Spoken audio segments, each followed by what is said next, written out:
सबसे पहले अभी एक परिणाम और निकला है। चंदौली संसदीय क्षेत्र से समाजवादी पार्टी जीत गई, चंदौली से, और अब हमारी संख्या 24 हो गई, प्लस निर्दलीय कल्याण सिंह, उसको मिलाकर के 25 हो गई है। और महाराष्ट्र में पवई से हमारे द्वारा समर्थित निर्दलीय उम्मीदवार भी जीते हैं। नाम याद नहीं, निर्दलीय पवई से हैं, लेकिन हमारे द्वारा आधिकारिक रूप से समर्थित पवई से, महाराष्ट्र से, तो 26 रामकिशन यादव जीत गए हैं। कुछ गड़बड़ी की वजह से रुक गया था, अभी परिणाम आ गए हैं, वो जीत गए हैं।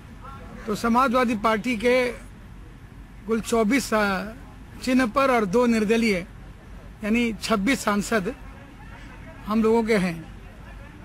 हम उत्तर प्रदेश की महान जनता को बहुत धन्यवाद देते हैं और कृतज्ञता ज्ञापित करते हैं कि चौतरफा हमले के बावजूद, चारों तरफ से सभी राजनीतिक दलों के हमले के बावजूद, हम उत्तर प्रदेश में सबसे बड़े दल के रूप में उभर करके सामने आए हैं। उत्तर प्रदेश की, पहले हमारे ऊपर यह आरोप लगा था पिछले चुनाव में कि चूंकि हम सत्ता में हैं, सत्ता में रहने के कारण हम सबसे बड़े दल के रूप में हमारी सीटें आई हैं। अब की बार यह आरोप हमारे ऊपर नहीं लग सकता।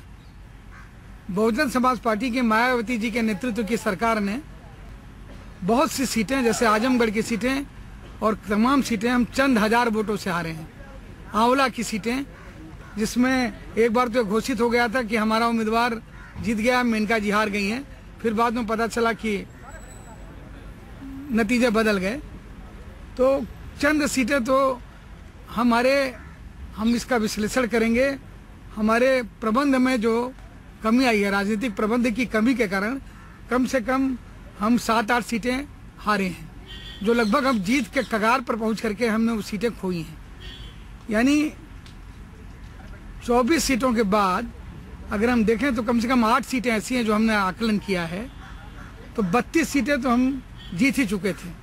8 सीटें हमारे मुंह से, 8 सीटों का निवाला या कान के बगल से निकल करके गोली गई है, तो 32 सीटें तो हम आराम से जीत रहे थे, कम से कम इन परिस्थितियों में भी। तो इसलिए हम उत्तर प्रदेश की जनता के ऊपर दोषारोपण नहीं कर सकते। दल के रूप में हम नंबर 1 पार्टी के रूप में हम आए हैं। दूसरी बधाई हम देश की जनता को देना चाहेंगे कि हमारी धर्मनिरपेक्ष ताकतें जीती हैं और सांप्रदायिक और फिरका परस्त और नफरत की राजनीति को नकारा गया है। तीसरी बात, हमने राष्ट्र हित को और देश हित को दल हित से हरदम ऊपर माना है। और देखा जाए तो प्रगति और उन्नति और भारत अमेरिका नाभिकीय ऊर्जा करार को लेकर के एक संक्रमण राजनीति का हुआ था। इस उथल पुथल में जब निर्णायक घड़ी आई थी, तो बिना किसी डील के उस डील को हमने करवाने का काम किया।